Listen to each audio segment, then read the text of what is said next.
नमस्कार, कड़क के YouTube पेज पर आप सभी का स्वागत है। इस वक्त हम गुजरात के बड़ौदा शहर में मौजूद हैं और मैं जिस पंडाल में मौजूद हूं, यहां पे अभी प्रधानमंत्री मोदी ने C295 की जो मैन्युफैक्चरिंग फैसिलिटी है उसका शिलान्यास किया है। बाकायदा उनके साथ देश के डिफेंस मिनिस्टर राजनाथ सिंह मौजूद थे, गुजरात के मुख्यमंत्री भूपेंद्र पटेल थे, ज्योतिरादित्य सिंधिया मौजूद थे और तमाम और डिग्निटरीज थे।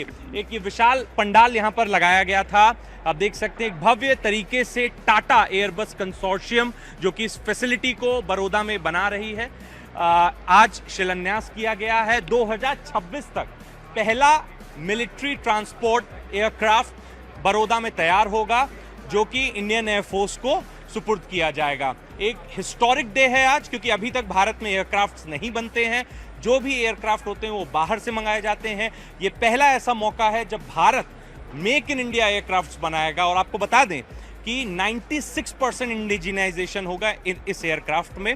और सबसे महत्वपूर्ण ये बात है कि इससे जो लोकल इकोनॉमी है, जिसे कहते हैं, वो 360 डिग्री टर्न लेगी, क्योंकि जो छोटे MSMEs हैं, जो छोटी यूनिट्स हैं, उनको बाकायदा आउटसोर्स किया जाएगा, उनको कॉन्ट्रैक्ट दिया जाएगा कंपोनेंट्स का।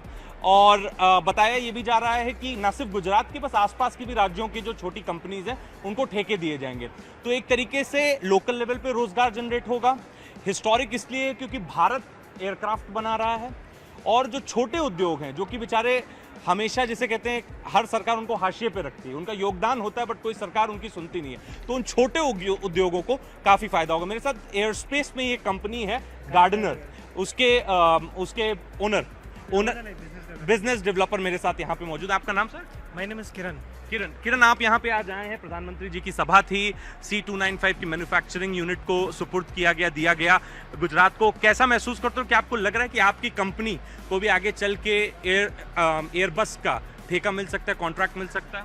हाँ, हम ऑलरेडी एयरबस का कॉन्ट्रैक्ट मैन्युफैक्चरर है। हाँ। उसका सप्लायर काउंसिल पार्टनर मेंबर भी है। हाँ। मगर डिफेंस में हमारा ये पहला कदम है और ये भारत में और भी आगे प्राइवेटाइजेशन के और मोदी जी ने बताया कमर्शियल एयरक्राफ्ट का भी ये शुरुआत है, शुरुआत है। हाँ। तो 2031 तक इंडियन एयरफोर्स को डिलीवरी होगी और उसके बाद कमर्शियल एयरक्राफ्ट्स भी बनेंगे। शायद यही पहला स्टेप पड़ाव है, उसके बाद आगे हम कितना इम्पोर्टेंट है ये लोकल इंडस्ट्री के लिए, यहाँ लोकल इकोनॉमी के लिए कितना महत्वपूर्ण है ये मैन्युफैक्चरिंग यूनिट?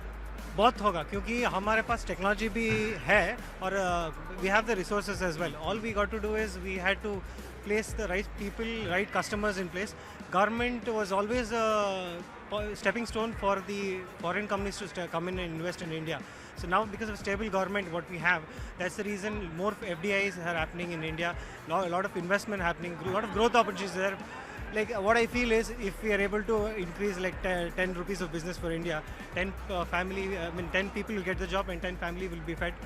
So that's हम सब लोग बड़े हुए हैं एयरबस और बोइंग पे डॉक्यूमेंट्रीज देख के, ठीक है। हमको कभी ये भरोसा भी नहीं था कि इस तरह की कोई मैन्युफैक्चरिंग यूनिट कभी इंडिया में लग सकती है या इस तरह की तकनीक इंडिया में आ सकती है। तो मेरे लिए स्वयं में एक हिस्टोरिक डे इसलिए भी है क्योंकि जैसा मैंने बताया कि हम सब सिर्फ डॉक्यूमेंट्री देखते थे छोटे में कि कैसे एयरबस बोइंग बनाता है, एयरबस प्लेन बनाता है, कैसे बोइंग जहाज बनाता है, उसके बाद हो रहा है। सर ये बताइए, मोदी जी ने एक और बहुत महत्वपूर्ण बात आज अपनी स्पीच में कही, बोले जो पुरानी सरकारें थी वो सब्सिडी दे के मैन्युफैक्चरिंग यूनिट को जिंदा रखते थे। मतलब एक होता है कि भाई आप अपने दम पे जिंदा हो, आप अच्छा काम कर रहे हो तो जिंदा हो, ग्राहक आपसे सामान खरीद रहा है, आपको पैसे दे रहा है, आपका धंधा चला। एक होता है सरकार के सब्सिडी के पे जिंदा रहना। तो मोदी जी ने बोला इस मानसिकता को खत्म करना है, तो ये उसको लेके भी एक महत्वपूर्ण स्टेप है। कैसे देखते हैं आप मोदी जी के इस बयान को? मोदी जी का जो ये बयान है वो दुनिया के लिए एक बहुत अच्छा मिसाल है, क्योंकि लोग चाहते हैं और गुजरात भी चाहता है और देश भी चाहता है कि इंडिया में कुछ डेवलपिंग हो। लोग अभी तक क्या सोचते थे कि रसिया से लेते थे हम कई मिसाइल्स और कई चीज़ें, एयरक्राफ्ट के लिए भी हम जो हमारे पास कोई इंडस्ट्री इसके लिए थी ही नहीं। ये पहला कदम है और ये कदम बहुत आगे जाएगा, बहुत आगे। हम लोग जो है अभी गुजरात सरकार के साथ कोलैबोरेशन किए, हमने एयर एम्बुलेंस शुरू किया है तो एयर एम्बुलेंस का प्रोजेक्ट अगर हमारा अच्छा चल रहा है, उसमें भी रिस्पांस बहुत कम मिल रहा है, लेकिन जो हम स्टार्टअप है हमारा, तो हमको उसका अभी सपोर्ट मिल आप रहा है। शायद एरोस्पेस और ड्रोन की इंडस्ट्री है। या ड्रोन, और हम Industry से अभी आप। जो एयर एम्बुलेंस चला रहे हैं गुजरात से, अच्छा। गुजरात में ही जगह से हम एयर एम्बुलेंस चला रहे आप हैं। उस बिजनेस में Yes. तो एरोस्पेस इंडस्ट्री का ही एक ना Yes, एक तरीके yes, से पार्ट yes, है। तो yes. आप लोग तो बहुत ही एक्साइटेड होंगे Yeah. क्योंकि एक अपने आप में, जैसे मैंने बोला ना कि एयरबस Yeah. और बोइंग को एसोसिएट होना, मतलब यूरोप के बाहर पहली बार एयरबस जहाज बनाएगा। सर, आप मझगांव डॉक से हैं, आप अपने आप में ही आप लोगों ने मिसाल शिप बिल्डिंग में कायम की है, ठीक है। हम लोग काफ़ी सालों से, मैं आऊँगा आपके पास सर, हम लोगों ने काफ़ी सालों से मझगांव डॉक में जो भी शिप बिल्डिंग होती है उसको हम लोग देखते आ रहे हैं। आप समंदर के राजा एक तरीके से आएंगे, जो अरेबियन सी और इंडियन ओशियन का है। अब इंडिया स्पेस में भी किंग बनने को, एरोस्पेस की इंडस्ट्री में भी किंग बनने को तैयार है। कैसे देखते हैं इस स्टेप को, इस एक महत्वपूर्ण दिन को आप कैसे देखते हैं? जैसा कि आप जानते हैं कि ये project cost more than 22,000 crore का है और ये लेबर ओरिएंटेड जॉब है, तो छोटे छोटे एमएसएमई को आगे आने का एक अपॉर्चुनिटी है। नए युवा लोग नई इंडस्ट्री स्टार्ट कर सकते हैं और not only that we will give service, we can explore to invent new things here. और एक रिसर्च एंड डेवलपमेंट भी ऑफ कोर्स, बिकॉज अगर हम सामान देखते हैं तब हम उसको बना सकते हैं। जो सज्जन एयरबस की तरफ से आए थे, मंच पे बैठे, तो उन्होंने एक बात बड़ी महत्वपूर्ण कही, वो दर्शकों को भी बता दे कि उन्होंने बोला मेक इन इंडिया भी होगा, सप्लाई इन इंडिया भी होगा और इनोवेट इन इंडिया भी होगा। तो वो खुद भी तैयार हैं ये इंडिया को एक हब बनाने के लिए।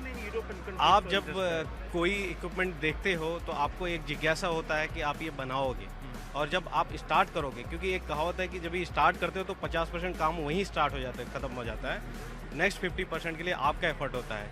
और आज के समय में जो हमारे एजुकेशन लेवल है, we can beat everything. We are ready for everything. या we are ready for everything. Modi ji ने तो टारगेट सेट कर दिया कि भाई आने वाले सालों में 2000 से ज्यादा एयरक्राफ्ट की डिमांड सिर्फ इंडियन एविएशन इंडस्ट्री को पड़े, मतलब बहुत बड़ा ये आंकड़ा है। 10 सालों में मुझे लगता है तकरीबन 1100 से 1200 एयरक्राफ्ट की खरीद हुई है भारत में। अब 2000 का नया टारगेट सेट हुआ है 10 से 12 साल में।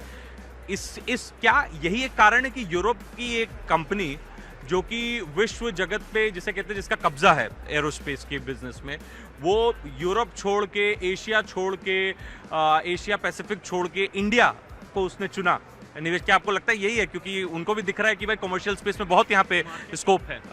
इंडस्ट्री चलाने के लिए चाहिए एक तो मार्केट, दूसरा इंफ्रास्ट्रक्चर और थर्ड है रिसोर्स।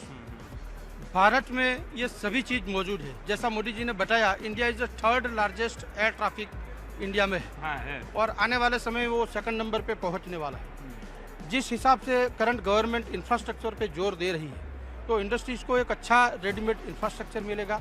साथ में ही जो रिसोर्सेज है, मैन पावर रिसोर्स हो, टेक्निकल रिसोर्स हो, नॉलेज का रिसोर्स हो, रिसर्च एंड डेवलपमेंट हो, वो भी भारत एक ऐसा कॉम्पिटेंट कंट्री है कि उसमें सभी कुछ अवेलेबल है। आपने अब तक देखा होगा कि दुनिया की टॉप 10 कंपनीज में से 5 कंपनीज के CEO इंडियन ओरिजिन, तो ऐसे ही इंडियन ओरिजिन यहाँ पे भी है, तो they can also do wonders. तो गवर्नमेंट, जैसे मोदी जी ने बताया कि बाकी गवर्नमेंट सब्सिडी देकर छूट जाएगी, इन्होंने इंफ्रास्ट्रक्चर और रिसोर्स, पूरी इंडस्ट्री सब्सिडी पे चली है। रिसोर्स और इंफ्रास्ट्रक्चर को स्ट्रेंथन किया ताकि इंडस्ट्रीज अपने आप सर्वाइव हो सके, आगे डेवलप हो सके। अच्छा, आज से कुछ साल पहले एक परसेप्शन था, वो दर्शकों से भी मैं शेयर करना चाहूंगा, कि aviation industry is full of glamour but full of losses also. The industry is bleeding, none of the airline companies are making profits, they are working on a break even format, ठीक है, कि भाई कुछ मुनाफा होता है तो उससे ज़्यादा पैसा लग जाता है। क्या ये परसेप्शन भी अब कहीं ना कहीं भाई साहब बदल रहा है? मैंने जब एयर एम्बुलेंस शुरू किया गुजरात में, गुजरात सरकार के सपोर्ट से, तो हमने 2019 कोरोना आ गया, 2021 तक इसमें करीब 12 से 15 करोड़ का नुकसान किया। बाद में सोचा कंपनी बंद कर देते हैं। धीरे धीरे मिनिस्ट्री को मिलके थोड़ा रेट घटा के, अभी क्या है, 2-3 चीज़ बहुत इंपॉर्टेंट है इंडस्ट्रीज़ के लिए। जो एयरपोर्ट होता है, वहाँ पे जो स्पेस चाहिए, जो रेंटल स्पेस चाहिए, जो लगाने के लिए 10 मिनट्स 20 मिनट्स का जो चार्जेस होते हैं, वो इज़ वेरी हाई। तो उसी वजह से कई जो प्राइवेट जेट है वो लोग परचेज नहीं कर रहे हैं इंडिया में भी। यूरोप में जब मान लो यूरोप में या टर्मेट चार्जेस बहुत है। वहाँ पे कम है। मान लो कि मैं यूएसए में था तो वहाँ पे चार्जेस बहुत लो है। तो यहाँ पे मान लो गुजरात में मैं हरणी एयरपोर्ट पे रखूँगा राइट, तो मेरा जो डेली का चार्ज 2 से 2.5 लाख आएगा, तो जितना मेरा डेली का खर्चा भी नहीं निकल सकता है एक एज ए बिजनेसमैन। तो ये टू ऐड वन थिंग, हाँ जी, जस्ट इसमें एक ऐड करना चाहूँगा। हमारे सूरत के एक बहुत ही बड़े हीरा व्यापारी थे, he purchase he own charter plane and he has to park, उनको अपना प्लेन नासिक एयरपोर्ट पे पार्क करना पड़ता क्योंकि सूरत में उस समय एयरपोर्ट ही नहीं था। तो अभी ऐसा नहीं है, अभी हर एक छोटे बड़े शहर में मेरे पास भी काफ़ी व्यापारियों से ऐसी बातें सामने आई हैं कि बहुत पैसा देना पड़ जाता है, तो फिर वो कोई एक लोकल हैंगर हायर करते हैं। हाँ, परमिशन। हाँ, लेकिन क्या आपको लग रहा है कि एयरबस के आने के बाद, और मोदी जी ने बोला कि 2000 एयरक्राफ्ट की खरीदी होगी सिर्फ भारत में, क्या लग रहा है कि एक बार फिर से जो बूम है वो एविएशन सेक्टर में आ सकता है? क्योंकि अभी तक जिसने भी एविएशन सेक्टर में हाथ डाला है वो डूबा है, ठीक है ना, या डूबा है या डूब रहा है, ठीक है ना। तो क्या आपको लगता है कि इससे आने के बाद एक बूम मिलेगा इंडस्ट्री को, क्योंकि इतना बड़ा प्लेयर आ रहा है? मैं आपको सूरत का एग्जांपल देना चाहूँगा। सूरत में जब एयरपोर्ट स्टार्ट हुआ तब गिने चुने दिन के 100 पैसेंजर होते थे। आज एक महीने में ही 3 लाख पैसेंजर सूरत एयरपोर्ट से ट्रैवल करते हैं। 3 lakh passenger even first international travel भी वहाँ से जब स्टार्ट हुआ तो अभी सूरत से ही इतने इंटरनेशनल पैसेंजर्स मिल रहे हैं कि डायरेक्ट थाईलैंड, इंडोनेशिया, सब बड़ी बड़ी कंपनीज अपना डायरेक्ट चार्टर फ्लाइट सूरत से इंटरनेशनल एयरपोर्ट से उठा रही है। इंडिया की सबसे पॉजिटिव पॉइंट और सबसे अच्छी बात यह है कि इंडियन एविएशन इंडस्ट्रीज को पैसेंजर्स मिलेंगे, उनको मार्केट ढूंढने के लिए कहीं और जाने की जरूरत नहीं। अब हम तो देखा आपने किस प्रकार से बड़े उद्योगपति जो देश के हैं, नामी गिरामी उद्योगपति हैं, वो सब भी यहाँ मौजूद थे। करण अदानी मौजूद थे, नियोल टाटा मौजूद थे, लक्ष्मी निवास मित्तल थे, तमाम और उद्योगपति थे। पर जो व्यापारी हैं, जो इंडस्ट्रीज हैं जिनका सच में योगदान है, जैसे एरोस्पेस में गार्डनर काम कर रही है, सोलंकी साहब एयर एम्बुलेंस की इंडस्ट्री में काम कर रहे हैं, मसगांव डॉक का अपने आप सबको योगदान पता है, नेशन बिल्डिंग में, मैन्युफैक्चरिंग सेक्टर में है भाई साहब। तो ये जो छोटे व्यापारी हैं, इनका जो योगदान है वो किसी एक बड़े इंडस्ट्रियलिस्ट से कहीं ज़्यादा है, क्योंकि ये अपने लोकल लेवल पे बिजनेस देते हैं, सब कॉन्ट्रैक्ट करते हैं। तो जो इकोनॉमी रन करती है स्मूथली, उसमें इनका बहुत बहुत योगदान है। आप लोगों का साहब बहुत बहुत शुक्रिया देश नेशनल बिल्डिंग के लिए। हाँ जी, CNBC का थैंक यू अदा करता हूँ। मैं गुजरात का हूँ, बड़ौदा से हूँ। आपके माध्यम से मैं ये कहना चाहता हूँ कि एरोस्पेस इंडस्ट्री को कोई गवर्नमेंट सपोर्ट करे तो ये इंडस्ट्री बहुत आगे बढ़ सकती है, क्योंकि ये जो है मर्सिडीज और मारुति, ये फ़र्क है ये इंडस्ट्रीज में आप देख रहे हैं। आप देखिए ना, राकेश झुनझुनवाला साहब भी आए इस इंडस्ट्री में, अब एयरबस भी आ रहा है, तो कहीं ना कहीं जो सरकार है उसकी तरफ से एफर्ट्स दिए जा रहे हैं। बिल्कुल सर, ये सरकार तक भी पहुंचाएंगे और इंडस्ट्री तक भी आपकी रिक्वेस्ट पहुंचाएंगे। अगर आपको ये वीडियो हमारा पसंद आता है तो इस वीडियो को धन्यवाद करना चाहेंगे CNBC का आप। और मैं कहना चाहूँगा एक गुजराती होके कि गुजरात में सबसे ज़्यादा देखे जाने वाला टीवी चैनल अगर कोई है तो CNBC हमारा सिस्टर चैनल है। अगर आपको हमारा ये वीडियो पसंद आता है तो इस वीडियो को लाइक कीजिए और पेज को सब्सक्राइब कीजिए। हम इसी तरह गुजरात से ग्राउंड रिपोर्ट्स आपके लिए लाते रहेंगे। कैमरे के पीछे हैं प्रमोद कुमार, जो कि इस पूरे वीडियो को शूट कर रहे थे। मैं सिद्धांत मिश्रा बड़ौदा से आपके लिए रिपोर्ट लेके आ रहा था।